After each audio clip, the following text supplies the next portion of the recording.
या देवी सर्वभूतेषु मां महागौरी रूपेण संस्थिता। नमस्तस्य नमस्तस्य नमस्तस्य नमो नमः। सभी भक्त जनों को माघ मास के गुप्त नवरात्रि की बहुत बहुत शुभकामनाएं। महागौरी का ध्यान का बीज मंत्र इस प्रकार है। श्वेते वृषे समारूढ़ा श्वेतांबराध्रा शुचिया, महागौरी शुभ दद्यान महादेव प्रमोदा। अष्टमी तिथि पर महागौरी की पूजा का विधान भी बाकी दिनों की तरह ही होता है। जिस तरह सप्तमी तिथि को माता की पूजा की जाती है, उसी तरह अष्टमी तिथि को भी शास्त्रीय विधि से पूजा की जाती है। इस दिन माता के कल्याणकारी मंत्र ओम देवी महागौर्ये नमः का जप करना चाहिए और माँ को लाल चुनरी चढ़ानी चाहिए।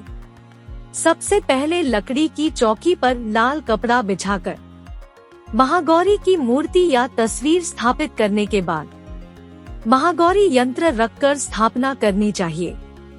माँ की कांति भक्तों को सौंदर्य प्रदान करने वाली मानी जाती है। हाथ में सफेद फूल लेकर माँ का ध्यान करें और फूल अर्पित करें और विधिवत पूजन करें। महागौरी को रात की रानी के फूल बहुत पसंद है।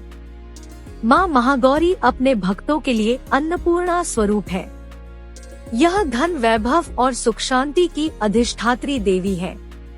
सांसारिक रूप में इनका स्वरूप बहुत ही उज्ज्वल कोमल श्वेत वर्ण और श्वेत वस्त्रधारी है।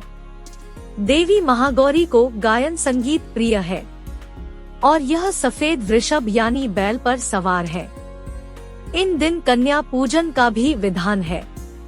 कुछ लोग नवमी के दिन भी कन्या पूजन करते हैं, लेकिन अष्टमी के दिन कन्या पूजना करना श्रेष्ठ रहता है। कन्याओं की संख्या 9 हो तो अति उत्तम है, नहीं तो 2 कन्याओं के साथ भी पूजा की जा सकती है। अष्टमी तिथि के दिन नारियल का भोग लगाने की परंपरा है। भोग लगाने के बाद नारियल प्रसाद रूप में बांट दें। वहीं जो भक्त कन्या पूजन करता है, वे हलवा पूरी, सब्जी और काले चने का प्रसाद विशेष रूप से बनाया जाता है। माँ की पूजा करते समय भक्तों को गुलाबी रंग के कपड़े पहनने चाहिए, क्योंकि गुलाबी रंग प्रेम का प्रतीक माना जाता है। देवी भागवत पुराण के अनुसार देवी पार्वती अपनी तपस्या के दौरान केवल कंदमूल, फल और पत्तों का आहार करती थी। बाद में माता केवल वायु पीकर ही तप करना आरंभ कर दिया था। तपस्या से माता पार्वती को महान गौरव प्राप्त हुआ है और इससे उनका नाम महागौरी पड़ा। माता की तपस्या से प्रसन्न होकर भगवान शिव ने उनको गंगा में स्नान करने के लिए कहा। जिस समय माता पार्वती गंगा में स्नान करने गई, तब देवी का एक स्वरूप श्याम वर्ण के साथ प्रकट हुई, जो कौशिकी कहलाई, और एक स्वरूप उज्ज्वल चंद्र के समान प्रकट हुआ, जो महागौरी कहलाई। एक कथा अनुसार भगवान शिव को पति रूप में पाने के लिए देवी ने कठोर तपस्या की थी, जिससे इनका शरीर काला पड़ जाता है। देवी की तपस्या से प्रसन्न होकर भगवान इन्हें स्वीकार करते हैं और शिव जी इनके शरीर को गंगाजल से धोते हैं। तब देवी विद्युत के समान अत्यंत कांतिमान गौर वर्ण की हो जाती है तथा तभी से इनका नाम गौरी पड़ा। अष्टवर्षा भवेद गौरी यानी इनकी आयु 8 साल की मानी गई है।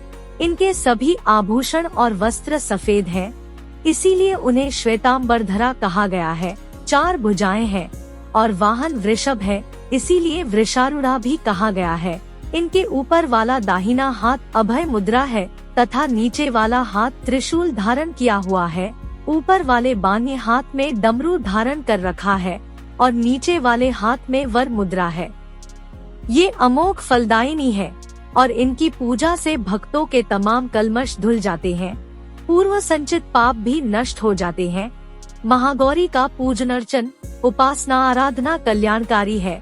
इनकी कृपा से अलौकिक सिद्धियां भी प्राप्त होती है। माँ गौरी अपने हर भक्त का कल्याण करती है और उनको सभी समस्याओं से मुक्ति दिलाती है एवं सभी भक्त जनों की सभी मनोकामनाएं पूर्ण करती है। वीडियो अच्छी लगी हो तो लाइक करें और हमसे जुड़ने के लिए चैनल सब्सक्राइब करें।